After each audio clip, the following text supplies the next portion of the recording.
Thank you. And, this is for you to follow up. And Anthony. Speechcraft. Okay. Okay, so what I wanted to do is, in earlier meetings, I had stated that considering the size of our club and the frequency of our club, I don't want it to work to a disadvantage. So there are times where we can do extended rounds of table topics, we can do more educational courses.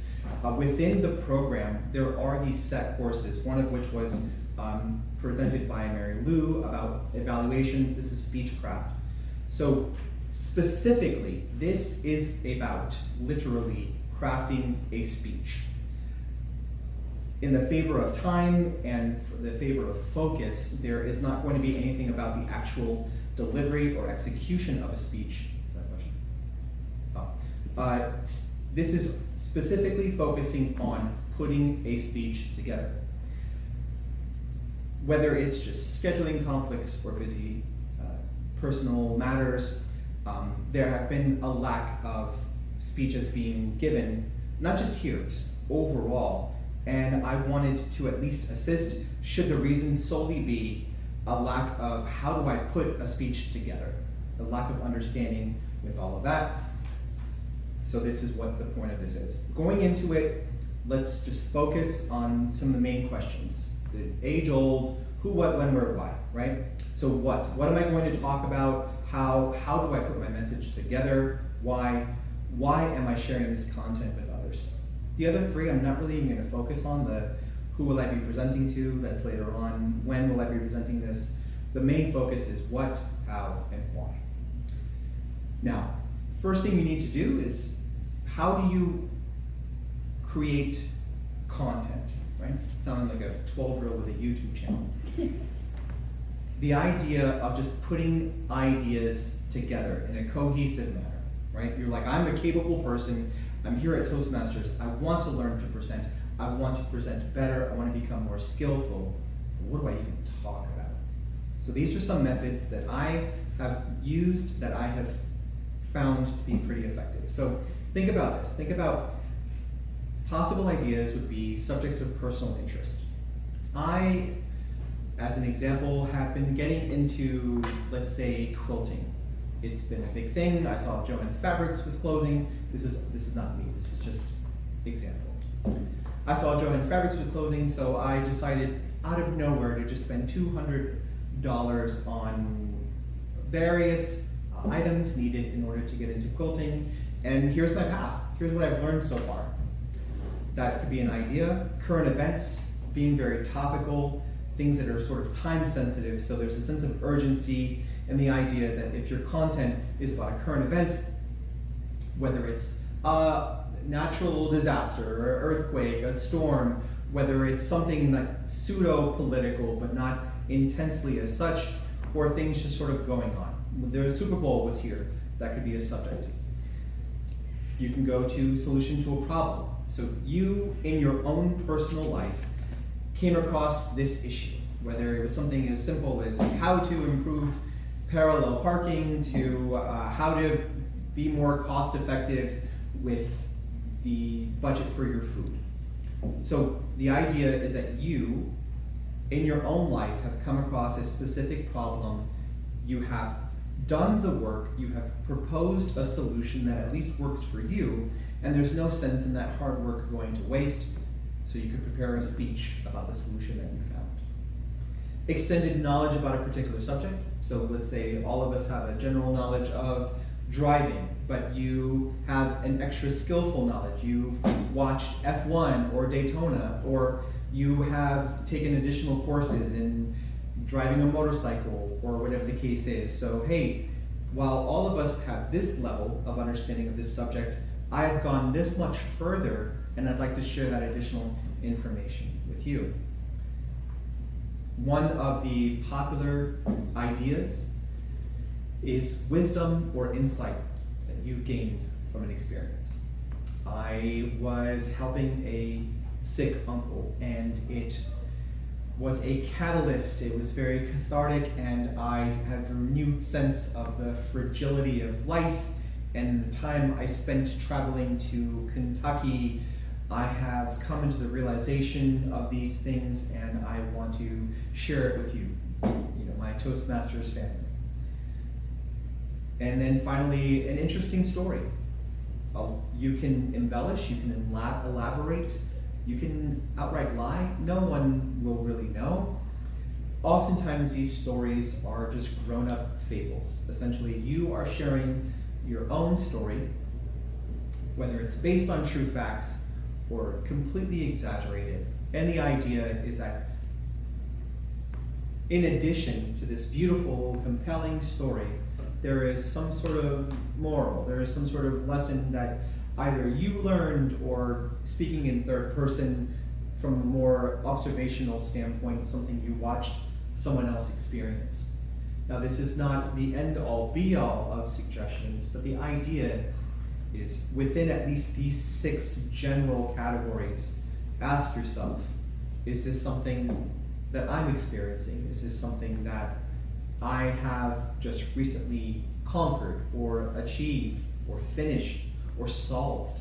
That's great content. Preserving ideas. Every one of us can relate to the idea of, oh, I thought of something, I'm sure I'll remember it later. Whether you think of something funny to share with coworkers, or you think of a great idea or a task that seems to elude you from time, and you're like, okay, now when I get home, I'm gonna remember to do this. If you don't document, you usually don't keep. I'm a fan of a hybrid sort of method to preserving ideas. I have a digital e-ink notebook similar to what Marcio is using, where it has the tactility of a pen, the feel of paper, but it's just an endless notebook. I'm also a huge fan of just good old-fashioned pencil, pen, paper. I also like to use vocal notes. Of all the ways of preserving ideas, that one's my favorite. Here's why. If you're a creative person, or you have gotten to the point where you are looking to really expand, and what's really amazing about the human psyche is the more that you exercise, the more that you give way to being conducive and receptive to creative ideas, the more you will find those creative ideas start to flow, because you're attentive, you're aware, and you're receptive to them. I like vocal notes because there have been numerous times where I will write down 4 or 5 words, just random words that at the time made total sense. But 2 hours later, I'll look at a notepad, or even I sent a text to myself, and I just sit there wondering, what is this? It looks like Morse code. It just doesn't make any sense. I could say the same 5 words into a voice notes memo, and there's one that's called Easy Voice Creator. It's on Apple, it's on Android. I like it because it has a start and stop icon on your home. So you open your phone, the second you tap it, it's starting to record. You tap it again, it stopped the recording. Nice, simple. It's not that you're having to go into your apps. Open your app, go to the recording function, go into new recording, press start, nope, start, stop. And then when you want to review it, you can just go into the app later. Easy Voice Recorder, it is free. You could pay $2 and then you never see the tiny ads that show up very randomly and very seldom. I like voice notes because you can hear context. You hear the background noise, which may have inspired the idea. You hear your tonality, right? You hear your inflection, and I can hear those same 5, 6 random words, and it makes far more sense. Not to mention it keeps a timestamp. So now you are hearing what went on in the background, you're hearing your own voice, you're hearing the more cohesive idea, and you have a better idea for when you came up with that idea. Again, I encourage you, whatever it is that you're doing in your life, just be more receptive. Whether you start by simply just having a audio journal, just anything of the sort, open up that part of your brain.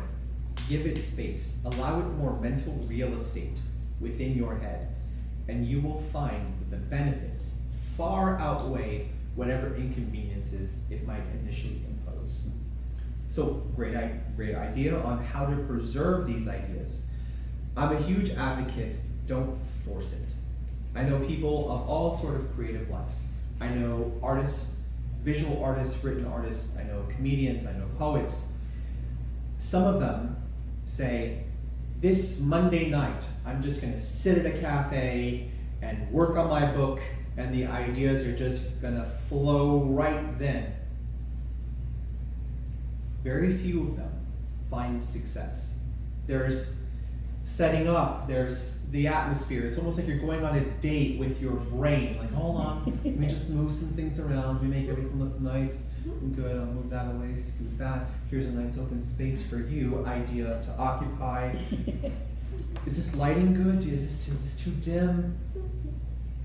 I find that it has been much easier for me to have allocated times where I'm transposing.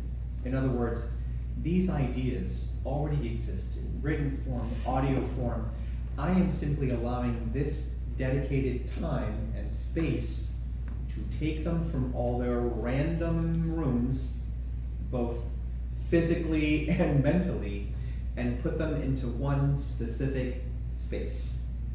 So whether I'm typing it into a long Word document or putting it into Samsung Notes, the idea is that all these are being uprooted from where they are. I am elaborating, right? So if I had these just random words, I'm allowing that idea to just go ahead and continue to flow for however long it does, and then that's it.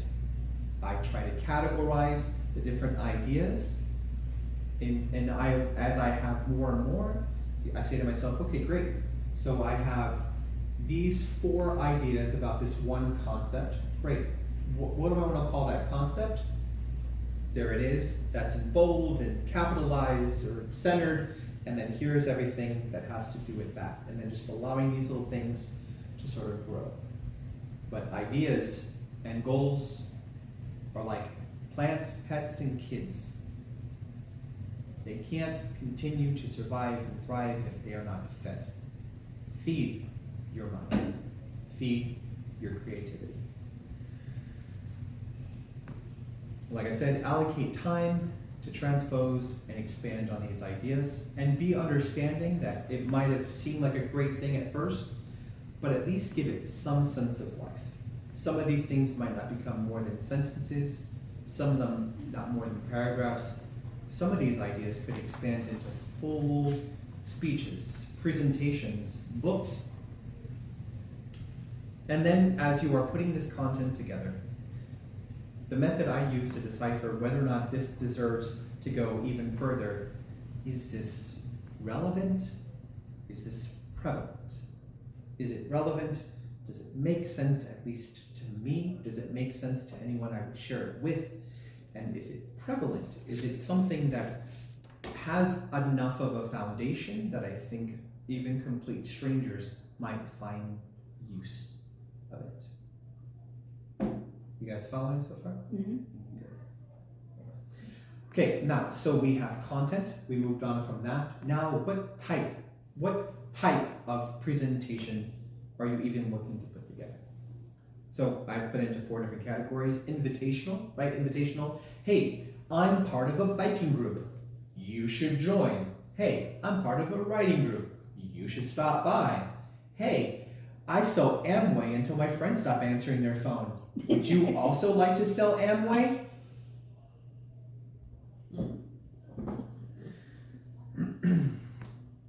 Inviting them to join a cause. I mean, we're in the YLC building. You know, would you like to be a part of this event? So invitational. There's educational. Hey, I have put together all of this data, and I am not trying to get you to do anything. I'm not trying to get you to go anywhere. I don't need any of your money. I don't want any of your time.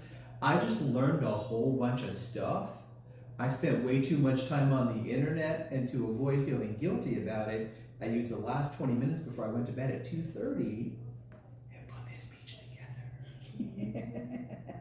I might be talking about myself.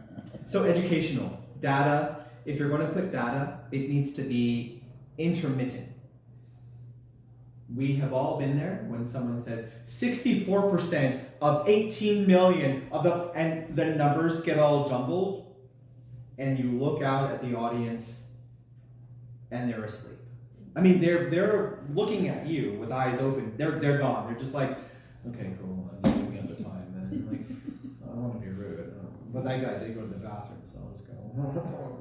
I have to go to the bathroom, but I need all my things just in case. So make sure that if you're going to give a good cluster of data, great. Give us time, explain all of that. You know, if you say something incredible, like, did you know, hi Louisiana people, 63% of the people you're driving next to have no insurance. 40% of those people don't have a valid driver's license. And then you get into, and the cost of the tolls and the insurance rates and things. You've given us enough numbers. Pause. Let's talk about that. Let's get into that before you get into, according to the Department of Highway Traffic Safety, make it intermittent. Sprinkle it through.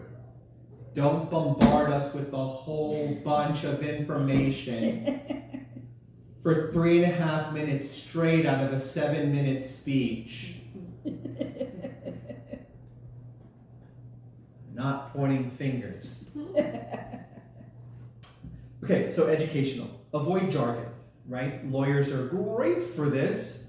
If it's a term that you had to spend $80,000 to understand and use into your regular vernacular, just assume that we don't know what you're talking about. Like if I told a girl I wanted to show her my briefs, that's a completely different thing than lawyers showing each other their briefs. You know what I'm saying? I say it, I have to call a lawyer. You say it, they believe you're a lawyer. You get what I'm saying? Okay, and we're good. So, invitational. Come to this thing. Educational. Let's learn more about this thing. Oh, another big pet peeve of mine. You start throwing about NHTSA. If I say NHTSA, do you know what I'm talking about? No. National Highway Traffic Safety Association. So if you're going to use an acronym, use it in full at least once, if not at least twice, and then I get it. For the sake of brevity, for the sake of time, say the NHTSA, right? Like I used to work in LIHTC. No one, low income housing tax credit, right? Okay. But if I go along with my colleagues and every time I talk to another property manager or area manager, I'm like, well, it is challenging with this low income housing tax credit brackets, am I right? They're like, just LHTC. You see what I'm saying? Great, cool. Inspirational, invitational, educational, inspirational. Here we go. Cultivate, motivate. Hey, you, complete stranger, guess what I'm gonna do over the next 7.5 minutes? First, I'm going to talk about my personal story, but in a way that I think is going to resonate with every one of you. I'm also going to purposely exaggerate some of the more emotional points to pull you in. And then I'm going to make you cry. No one's going to say that at the beginning of their speech. That'd be a great speech, though. But inspirational means it's going to be emotionally evocative. You are going to feel. I mean, if it's a successful presentation, yes, you are going to feel something. Not like the kids say, like, I feel some kind of way about, like you will actually genuinely feel emotions. That person is going to take those emotions, pull them out, and then hopefully, if they execute it well, say, now that you have these feelings, what can we do? What can we do about the sorrow, the joy, the pain? Now that these emotions are brought out, what will they drive you to do? So cultivate and motivate. The idea is that there's going to be some sort of change that comes as a result, and an inspirational speech will have what's called a call to action. Okay, great. You told me about this. You've helped me learn about this. I'm here. What do you want me to do? And an inspirational speech without a call to action just fizzles out to nothing. It's a huge waste of time, honestly. So, invitational, educational, inspirational. This one doesn't run. Entertaining. So, entertaining. Lesson learned. You can be the hero of your story, you can be the villain, you can be the jester of the story. The idea is you are just there to entertain. You want the audience to be engaged. They will not have to buy anything. They are not going to cry necessarily unless you make them laugh. You are just a television programming with the lack of a square. So you're going to entertain. Usually you're going to do it in the form of a story or conversational. The great thing about an entertaining speech, now really well sculpted entertaining speech will have structure. It will have an intro, it will have a body, but it's actually perfectly fine if it's just in a long story form or a more conversational, where you can treat a room up to 500 people as just one specific individual, where you just keep, imagine talking to one person who just keeps moving around the room. That's what a conversational, entertaining speech is like. I'm making contact over there, but I'm talking as though you are just one individual, which is great because then as an audience, you're pulled in and you feel a point of relation with all of that. So we've gone from content, how to find it, what to do with it, how to preserve it, to types of presentations, the 4 different types, and what is involved in that. Now, style. If she and I both decided to talk about the same thing, and by chance had the same experience, right? We would not deliver it the same way. We're not going to write it the same way because we have different styles. Now, a lot of this Toastmasters path, a lot of this Toastmasters discovery isn't just finding your voice, isn't just getting more comfortable talking to strangers who slowly become friends. It's really figuring out through all of this, what's your style? What kind of writer are you? What kind of presenter are you?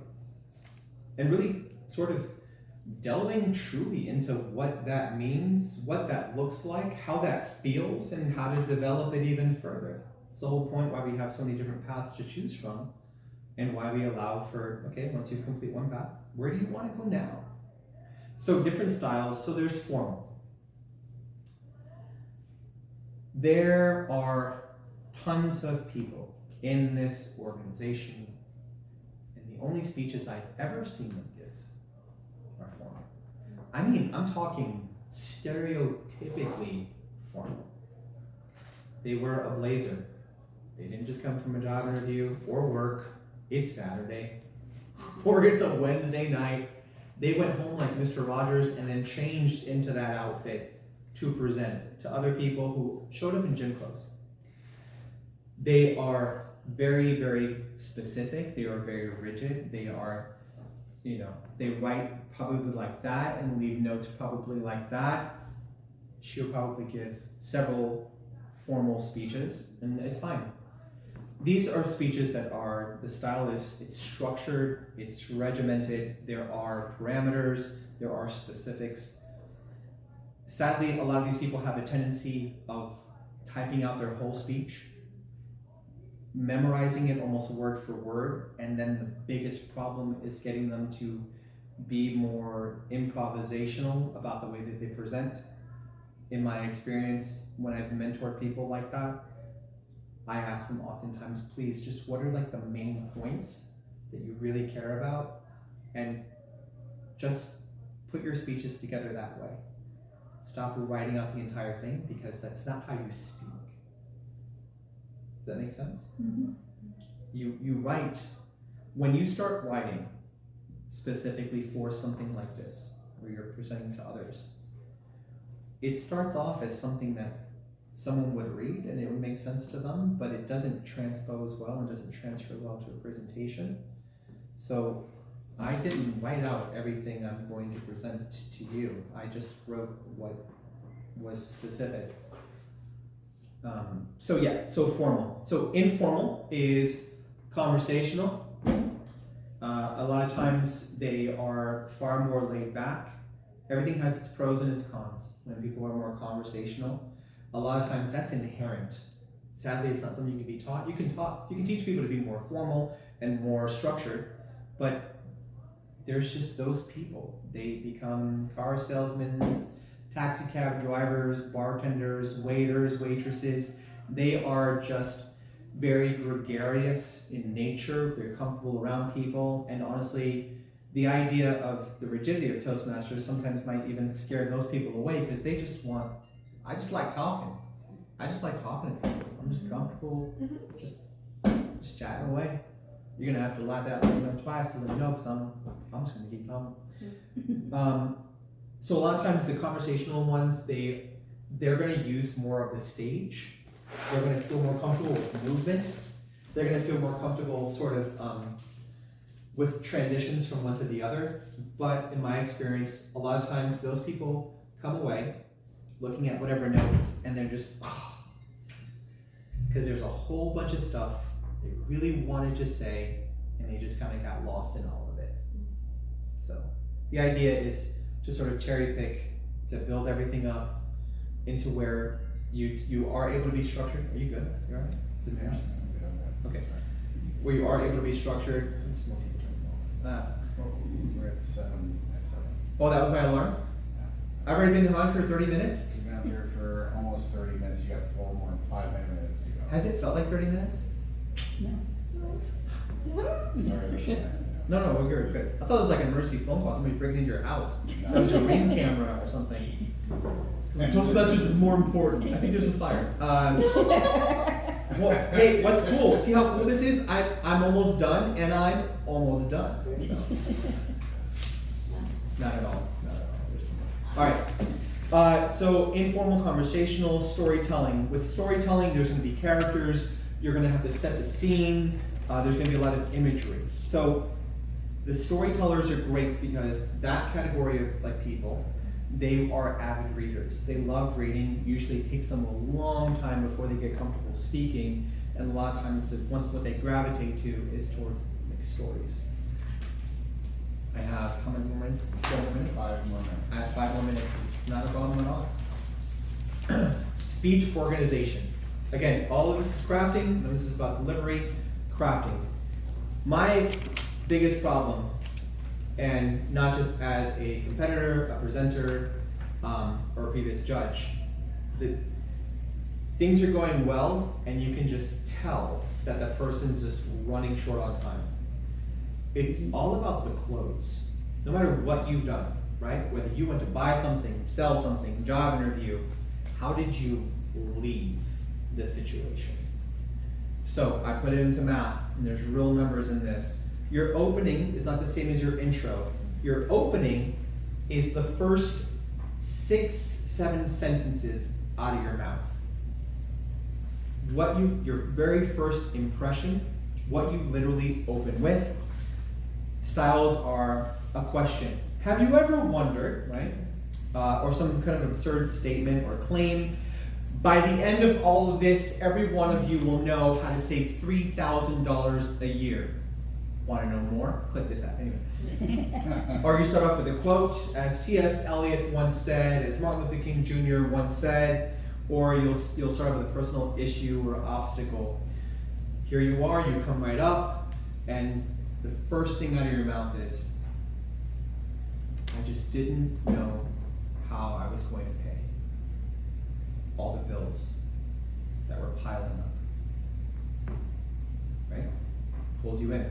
So you're opening, and then you're going to elaborate a little bit on that. Now your actual introduction, your opening is you speaking to the audience. Literally, an opening is like getting them to open their minds, right, to be receptive to what you're about to say. Your introduction is you introducing the subject matter itself. So I like to call it the movie preview.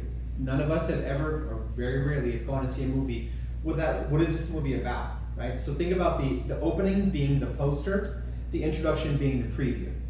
So you can tell them what you're about to say. You can even go into like a little bit of detail, say what you're going to say it again, and let them know what you just said.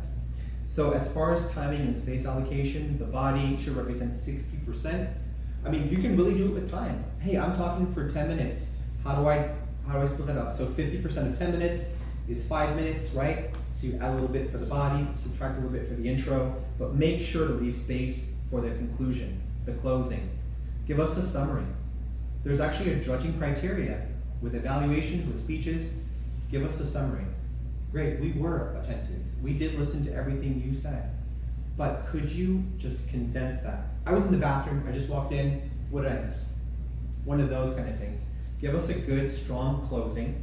If you're giving a motivational speech, inspirational speech, what is that call to action? And finally, I want to leave this whole thing with what I call an echo.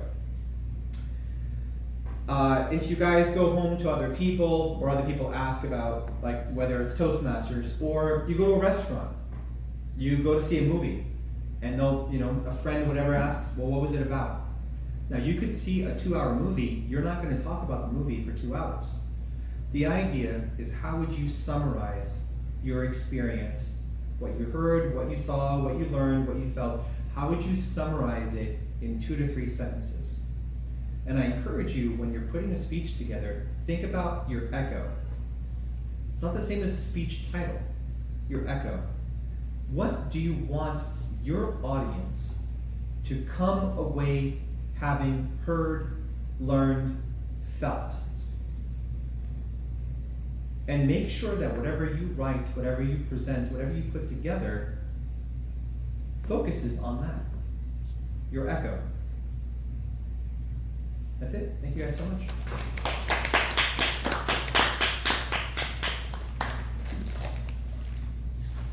Thank you. Well, that's a lot to digest, for sure. But it's something